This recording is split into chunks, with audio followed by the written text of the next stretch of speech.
इसके पहले वाले वीडियो में हम लोग सेट्स के बारे में पढ़ लिया था।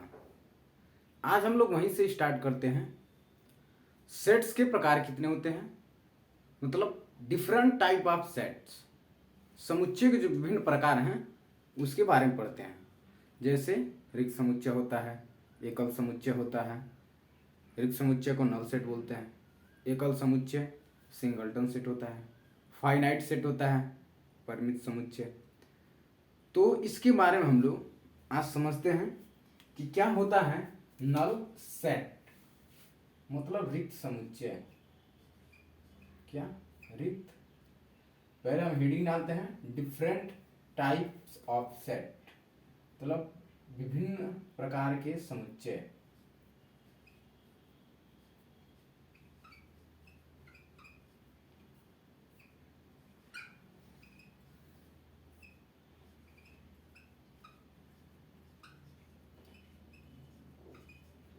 विभिन्न प्रकार के समुच्चय, डिफरेंट टाइप ऑफ सेट।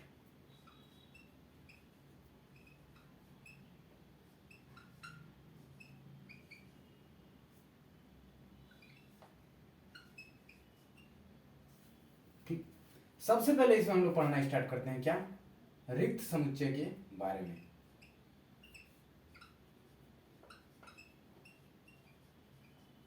रिक्त समुच्चय, इसको इंग्लिश में बोलते हैं नल सेट। आपने रिक्त समुच्चय के बारे में सुना होगा। ये एक ऐसा समुच्चय होता है जो असंभव चीजों को बताता है, जो पॉसिबल नहीं है उस चीज को रिक्त समुच्चय बताता है। इसमें जो अवयवों की संख्या होती है वो एक भी नहीं होती है, मतलब शून्य होती है। तो एक छोटा सा परिभाषा लिखते हैं, उसके बाद हम इसको समझाते हैं। रिक्त समुच्चय क्या होता है, एक ऐसा समुच्चय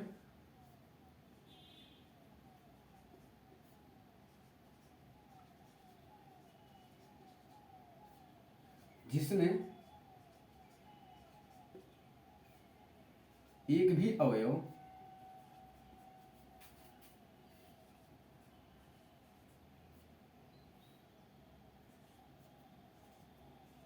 उपस्थित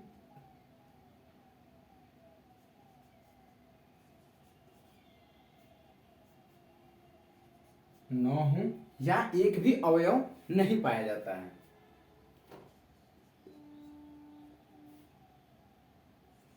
उसे रिक्त समुच्चय कहते हैं।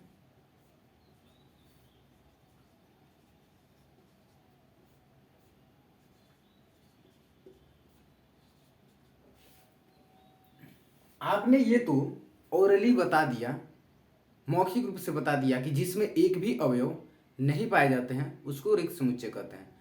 लेकिन इसका मैथमेटिकल रिप्रेजेंटेशन कैसे किया जाता है, इसको मैथ की भाषा में किस प्रकार से लिखा जाता है, तो इसको लिखने के लिए एक वर्ड यूज किया जाता है क्या, फाई, और दूसरा या तो आप फाई से लिखिए या आप कर्ली ब्रैकेट से लिखिए। तो इसे किससे प्रदर्शित किया जाता है, फाई से। इसे फाई या मझले ब्रैकेट, मझले कोष्टक,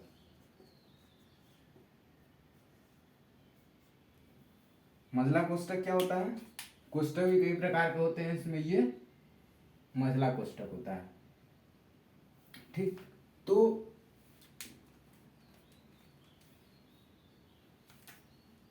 से प्रदर्शित किया जाता है।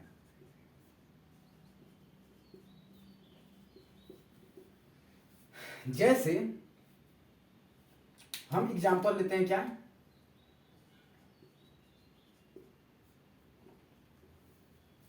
हम कह रहे हैं कि 2 से छोटी और 4 से बड़ी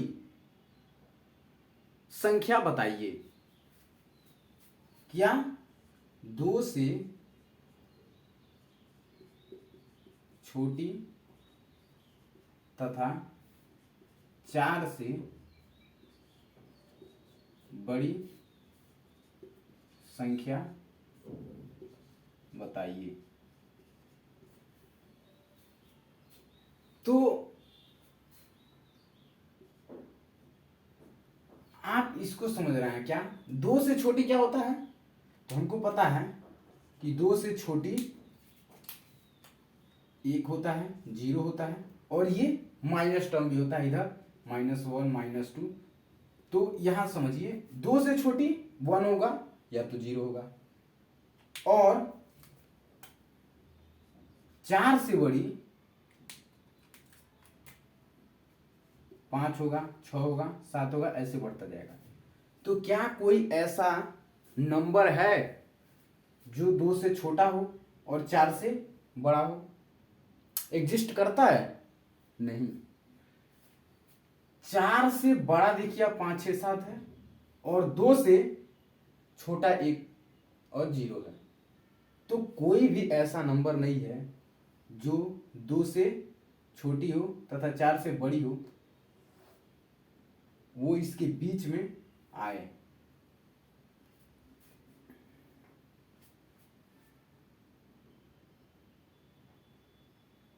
इसका एक दूसरा एग्जांपल हम क्या ले सकते हैं? ये हमेशा असंभव गुणों को बताता है। ठीक, आप एक दूसरा कोई एग्जांपल सोचिए। हाँ, एक दो चीजें इसमें और बता दें कि यदि आप ये फाई को आप इसके अंदर लिख लें, क्या ये दोनों को, चूंकि फाई से और करली ब्रैकेट से नल सेट को डिनोट किया जाता है, तो क्या ऐसा पॉसिबल है जो करली ब्रैकेट और फाई दोनों एक साथ लिख दिया जाए तो ये रिक्त समुच्चय हो? नहीं होगा। क्यों नहीं होगा? रिक्त समुच्चय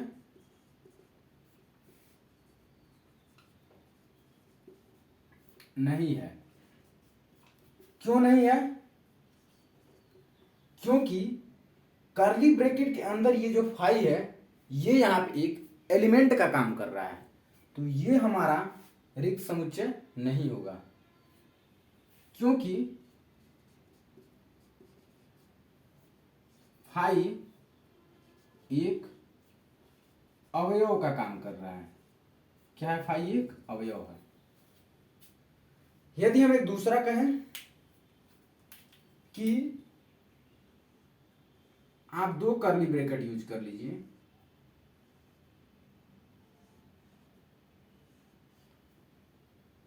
क्या ये एक रिक्त समुच्चय होगा? नहीं होगा।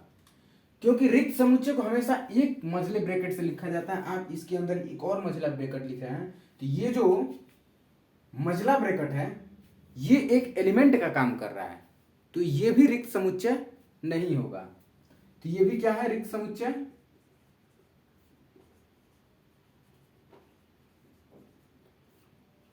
नहीं है। कारण, कारण लिख दीजिएगा। ये जो अंदर का मझला ब्रैकेट है ये एक एलिमेंट का काम कर रहा है।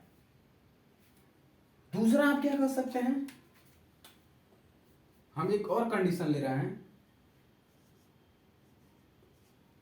चूंकि रिक्त समुच्चय में अवयवों की संख्या एक भी नहीं होती है, मतलब शून्य होती है, तो क्या हम शून्य को मझले ब्रैकेट के अंदर लिखकर यह बोल सकते हैं कि यह रिक्त समुच्चय है? नहीं, यह रिक्त समुच्चय नहीं है।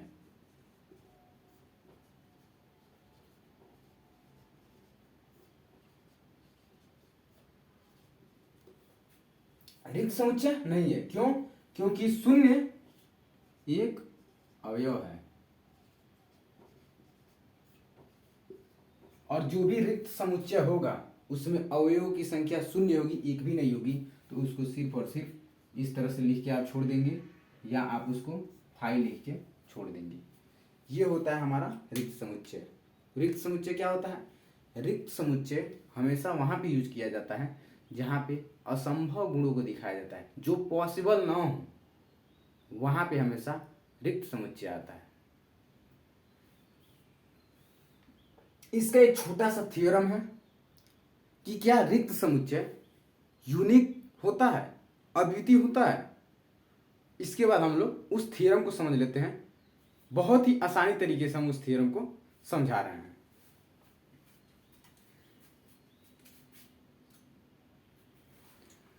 थ्योरम क्या है हमारा?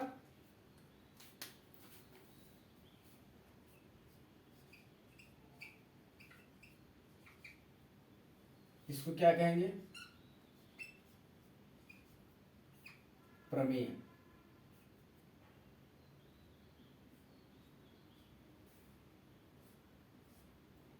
हम आपको जब भी कभी अगर ऐसा टॉपिक आएगा तो वहां पे बता देंगे कि कॉन्सेप्ट और थ्योरम क्या क्या क्या अलग अलग होता है या एक ही होता है। थ्योरम क्या होता है और कॉन्सेप्ट क्या होता है, मतलब प्रमेय क्या होता है और धारणा होता है। लेकिन आप अभी यहाँ पे समझिए कि जो प्रमेय है ये क्या है इस रिक्त समुच्चय में। तो प्रमेय जो यहाँ पे है वो ये है रिक्त समुच्चय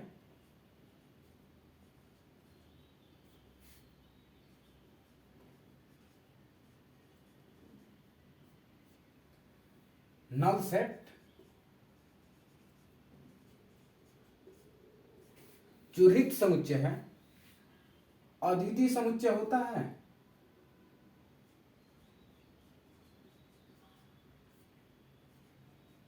अद्वितीय मतलब यूनिक। क्या यूनिक होता है? यूनिक मतलब क्या होता है? जिसकी उसके जैसा कोई और न हो। यूनिक का मतलब होता है कि उसके जैसा कोई और न हो। तो क्या रिक्त समुच्चय के जैसा कोई और समुच्चय पॉसिबल नहीं है? यही हमको प्रूव करना है।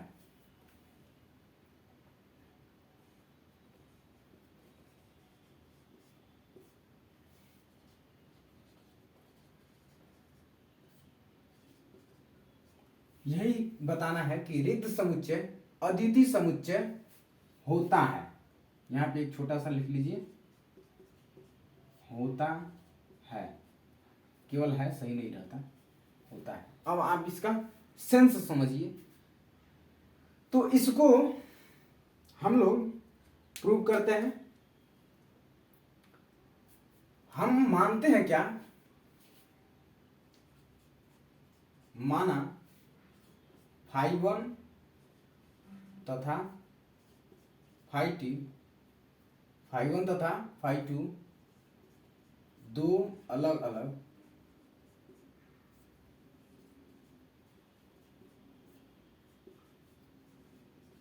रिक्त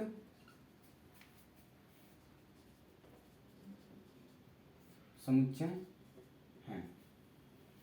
हम यह मान के चलते हैं कि φ1 एक अलग रिक्त समुच्चय है और φ2 एक अलग रिक्त समुच्चय है। जब φ1 और φ2 दोनों अलग हैं तो φ1 बराबर नहीं होगा φ2 के, क्योंकि दोनों अलग अलग हैं। हमने ये माना है कि φ1 और φ2 अलग अलग हैं, क्या है? समुच्चय हैं। तो φ1 φ2 के बराबर नहीं होगा। तो यहां से लिखते हैं छोटा सा क्या कि φ1 तथा φ2 बराबर नहीं है। ठीक। अब आप यहां के एक छोटा सा टर्म समझिएगा। φ1 φ2 दोनों अलग अलग रिक्त समुच्चय हैं। तो φ1 में कम से कम एक अवयव, मैक्सिमम ज्यादा हो सकता है लेकिन कम से कम एक अवयव ऐसा होगा। क्या? φ1 में कम से कम एक अवयव ऐसा होगा जो φ2 में नहीं है, तभी तो बराबर नहीं है। या φ2 में कम से कम एक अवयव ऐसा होगा जो φ1 में नहीं है, तभी तो φ1 बराबर नहीं है φ2 के। तो कैसे होगा? जब उसमें कम से कम कुछ एलिमेंट डिफरेंट हों। तो हम इसी चीज को लिखते हैं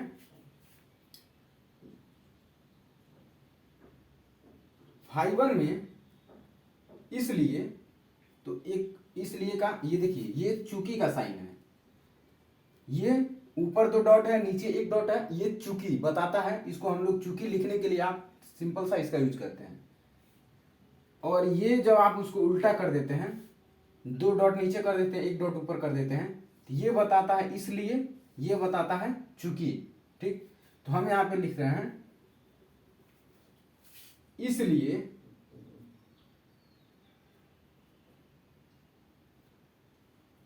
ये हो गया, इसलिए कम से कम फाइवन में क्या,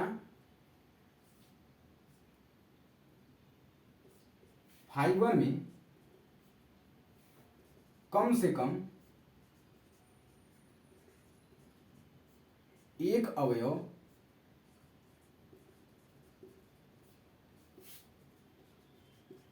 ऐसा है जो फाई2 में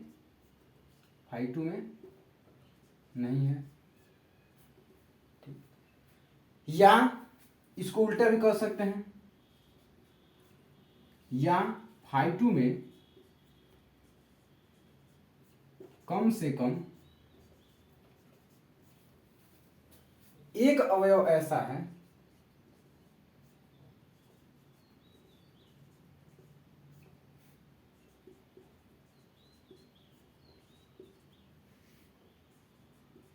जो फाई1 में नहीं है, फाई1 में नहीं। फाई1 में कम से कम एक अवयव ऐसा है जो फाई2 में नहीं है, और फाई2 में कम से कम एक अवयव ऐसा है जो फाई1 में नहीं है। लेकिन फाई क्या है, फाई एक रिक्त समुच्चय है जिसमें एक भी अवयव नहीं है। तो आगे क्या लिखेंगे, परंतु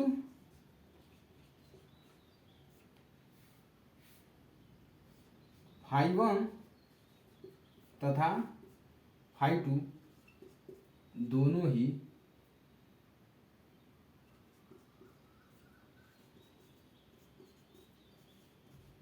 रिक्त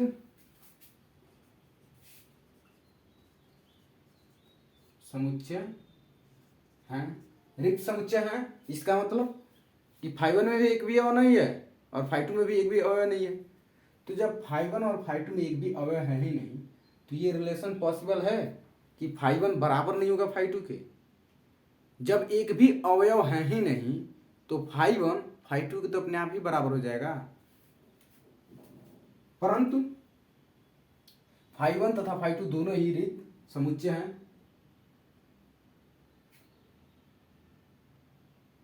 इसलिए यह संभव, यह पॉसिबल संभव नहीं है कि फाई1 बराबर नहीं है फाई2 के। आपको दोनों जगह सेम लग रहा है, लेकिन आप इस भाषा को पढ़िएगा यहाँ पे, उसके बाद इसको समझिएगा कि परंतु फाई1 और फाई2 दोनों ही रिक्त समुच्चय हैं, इसलिए यह संभव नहीं है कि फाई1 बराबर न हो फाई2 के। इसलिए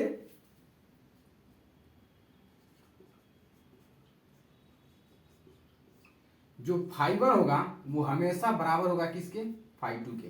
क्यों बराबर होगा, क्योंकि दोनों में एक भी अवयव उपस्थित नहीं है। अतः यह मानना गलत है कि जो फाई1 है वो फाई2 के बराबर नहीं है। अब आप यहाँ पे लिख सकते हैं कि फाई1, इसलिए यहाँ पे आपने इसलिए का यूज कर लिया है, फिर भी हम कर लेते हैं, या अतः लिख सकते हैं, अतः फाई1 अद्वितीय समुच्चय है। फाई1 क्या है, फाई1 यूनिट सेट है। इसमें भाषा है मुख्य, भाषा को आप समझ गए तो ये थ्योरम बहुत ही आसान था रिक्त समुच्चय का। ठीक, इसके बाद हम लोग समझते हैं सिंगलटन सेट, एकल समुच्चय क्या होता है।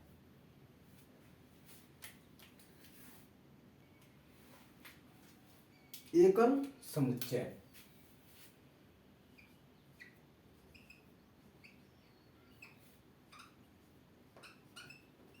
एकल समुच्चय, इसी को कहते हैं सिंगलटन सेट।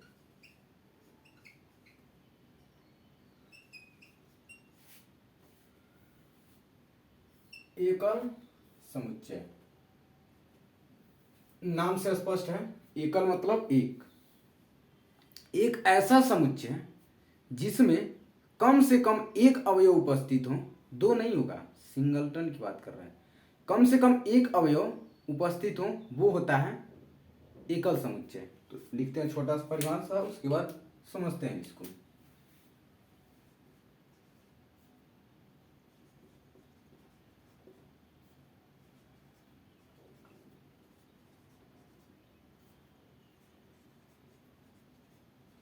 एक ऐसा समुच्चय जिसमें एक अवयव उपस्थित हो,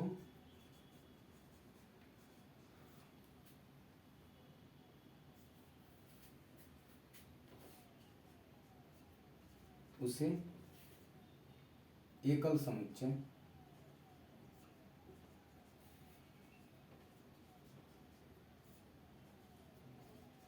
कहते हैं।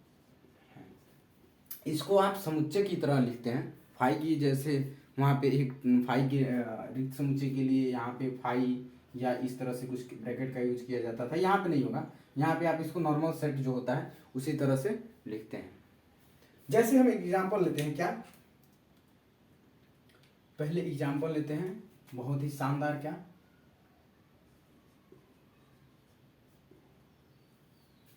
भारत के राष्ट्रपतियों, महिला राष्ट्रपतियों का समुच्चय एक एकल समुच्चय है। तो आपको पता है कि भारत की एकमात्र महिला राष्ट्रपति श्रीमती प्रतिभा पाटिल है। तो ये एक एकल सेट है। आज तक सिर्फ और सिर्फ एक महिला ही राष्ट्रपति हुई हैं, उसके बाद कोई भी महिला राष्ट्रपति नहीं हुआ है। तो ये जो सेट है वो एकल सेट होगा, क्योंकि इसमें जो एलिमेंट है वो सिर्फ और सिर्फ एक ही है, महिला राष्ट्रपति श्रीमती प्रतिभा पाटिल। तो क्या होगा,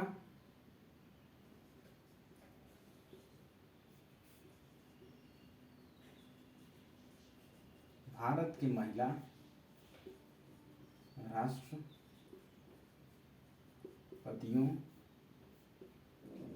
का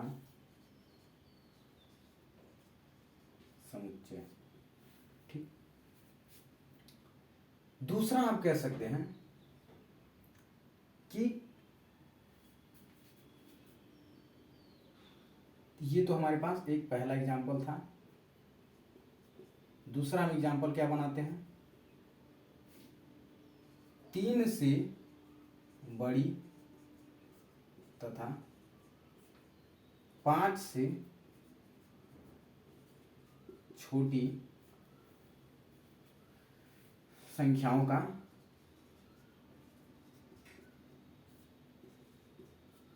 समुच्चय।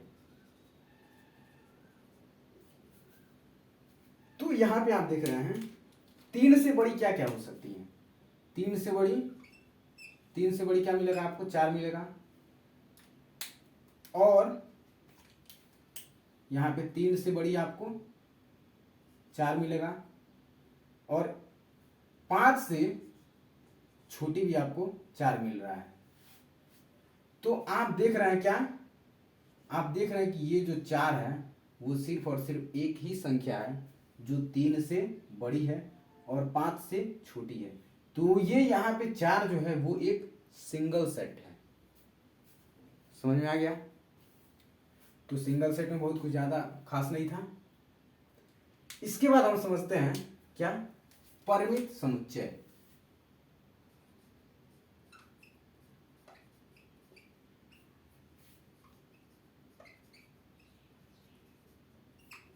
इसको बोलते हैं फाइनाइट सेट।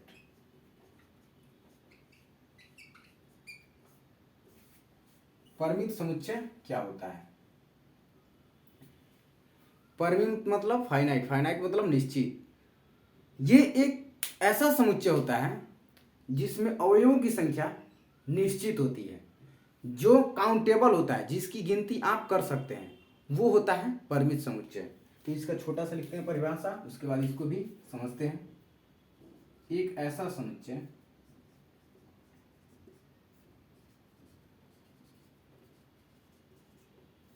जिसमें अवयवों मतलब एलिमेंट, अवयवों की संख्या निश्चित होती है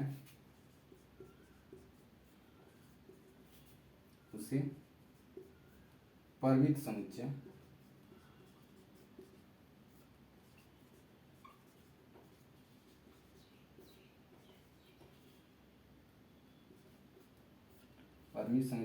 कहते हैं। जैसे हम एक एग्जाम्पल ले रहे हैं,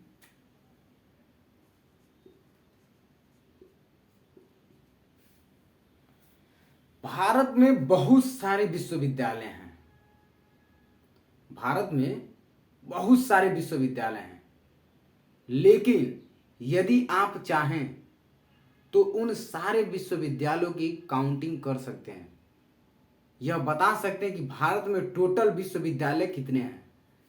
तो ये एक प्रकार का फाइनाइट सेट हुआ कि उसमें जो अवयवों की संख्या है वो निश्चित है। तो आप एग्जाम्पल लिख लीजिए, भारत में उपस्थित विश्वविद्यालयों की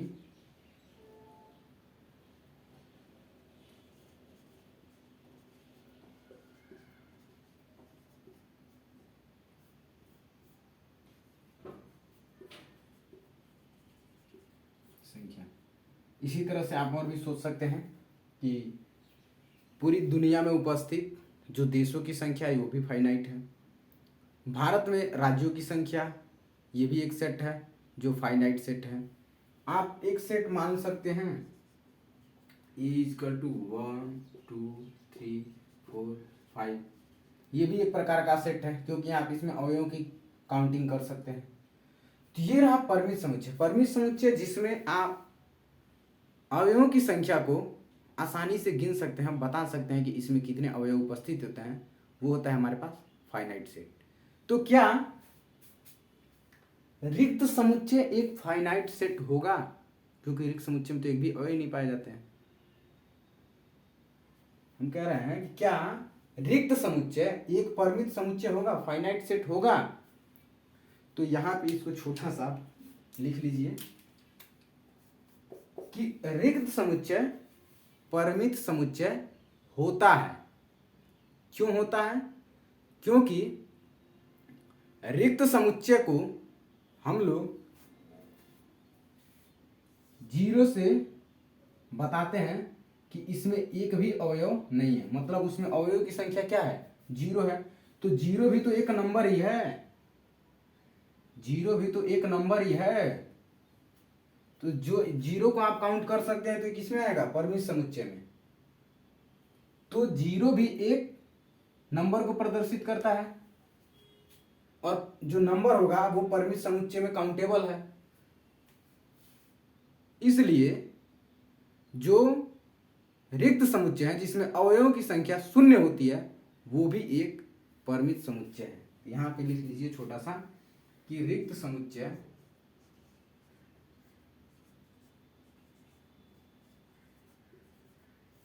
परिमित समुच्चय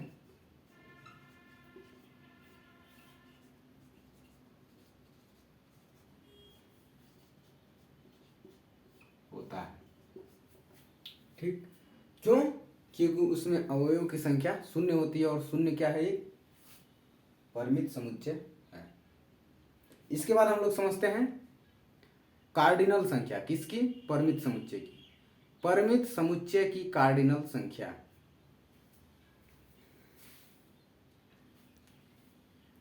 अब हम लोग समझते हैं परिमित समुच्चय का कार्डिनल संख्या। क्या? परिमित समुच्चय का कार्डिनल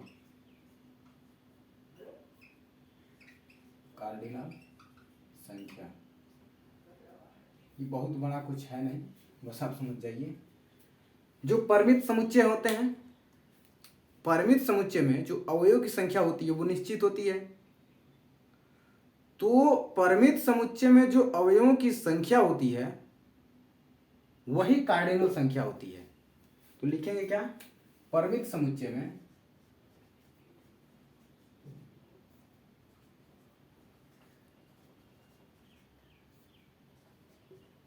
अवयवों की संख्या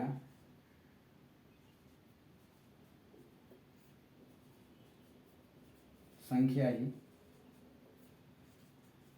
कार्डिनल संख्या कहलाता है। बहुत ही आसान तरीके से लिखवा दिए इसको,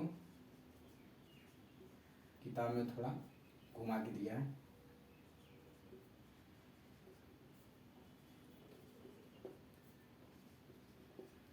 जैसे हमारे पास अगर एक सेट है ए, इसको यहाँ पे एक छोटा सा लिख लीजिए, इसको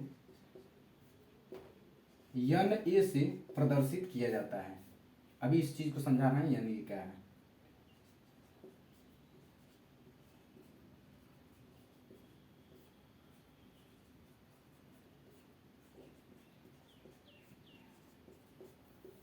मान लीजिए हमारे पास एक सेट है जिसमें अवयव की संख्या है 1 2 3 4 5। तो इसमें नंबर कितने हैं 1 2 3 4 5। तो ये जो यन इंटू ए है ये बताता है कि समुच्चय ए में जो अवयवों की संख्या वो कितनी है। संख्या को किससे लिखा जाता है, यन से। तो यह बताता है कि जो यन इंटू ए है इसमें अवयवों की संख्या कितनी है। तो कितनी है, तो यहाँ पे अवयव की संख्या 5 है। तो इसकी कार्डिनल संख्या क्या होगी, 5। उम्मीद करते हैं आप समझे होंगे कार्डिनल संख्या क्या होता है। जो यन इंटू ए है, ये क्या है, अगर कोई सेट है तो उसमें जो उपस्थित अवयव की संख्या यन है वही उसकी कार्डिनल संख्या है। तो हमने लिया सेट ए 1 2 3 4 5 जिसमें अवयव की संख्या 5 है।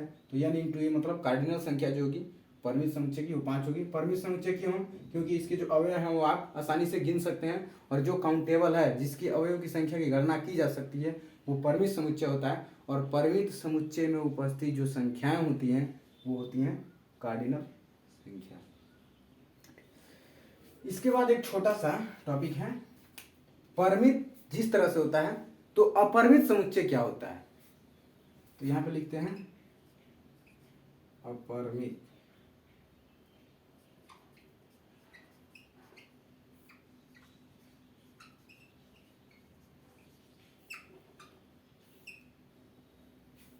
अपरिमित समुच्चय, अपरिमित समुच्चय क्या होते हैं, जिसकी संख्याओं की गिनती नहीं की जा सकती। परिमित समुच्चय जिसकी संख्याओं की गिनती की जा सकती है। तो अपरिमित समुच्चय में क्या लग सकते हैं, जिसकी संख्याओं की गिनती नहीं की जा सकती है। मतलब एक ऐसा समुच्चय, ये परिभाषा छोटा छोटा इसलिए लिख दे रहे हैं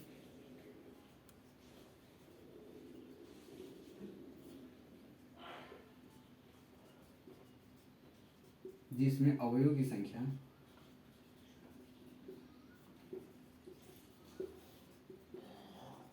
अनिश्चित हो, मतलब अनंत हो। एक वर्ड में निपटा दीजिए इसको, अनंत हो, उसे अपरिमित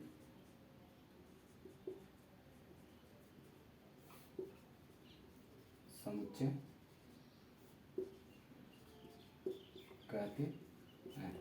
तो अपरिमित समुच्चय में क्या हो सकता है, तो अपरिमित समुच्चय में आप लिख लीजिए अपरिमित समुच्चय में आप लिखेंगे कि जो विषम संख्याओं का समुच्चय होता है। तो विषम संख्याएं 1 3 5 7 ऐसे बढ़ती जाएंगी, बहुत सारी हो जाएंगी। इसी तरह से आप लिख सकते हैं सम संख्याओं का समुच्चय, नेचुरल नंबर 1 2 3 4 5 ऐसे आप काउंटिंग करते जाइए तो बहुत ज़्यादा हो जाएगा। तो ये क्या है, ये सब अपरिमित समुच्चय है। तो एक कोई लिख लीजिए कि विषम संख्याओं का समुच्चय।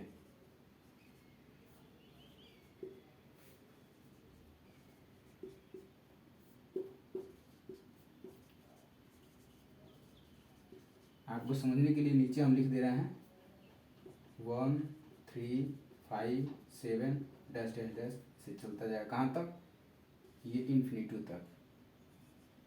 तो आप इस तरह से समझ सकते हैं कि जो विषम संख्याओं का समुच्चय होता है वो एक अपरिमित समुच्चय होता है। अपरिमित मतलब जिसमें अवयव की संख्या निश्चित न हो, अनंत तक जाती हो। इसके बाद हम समझते हैं डिसजॉइंट सेट। डिसजॉइंट सेट के बाद आएगा आपका इक्वालेंट सेट। इक्वालेंट सेट के बाद आएगा आपका इक्वल सेट। छोटी छोटी ये भी चीज़ें हैं, उसको हम लोग नेक्स्ट वीडियो में समझ लेंगे। इसमें इतना ही रहने देते हैं।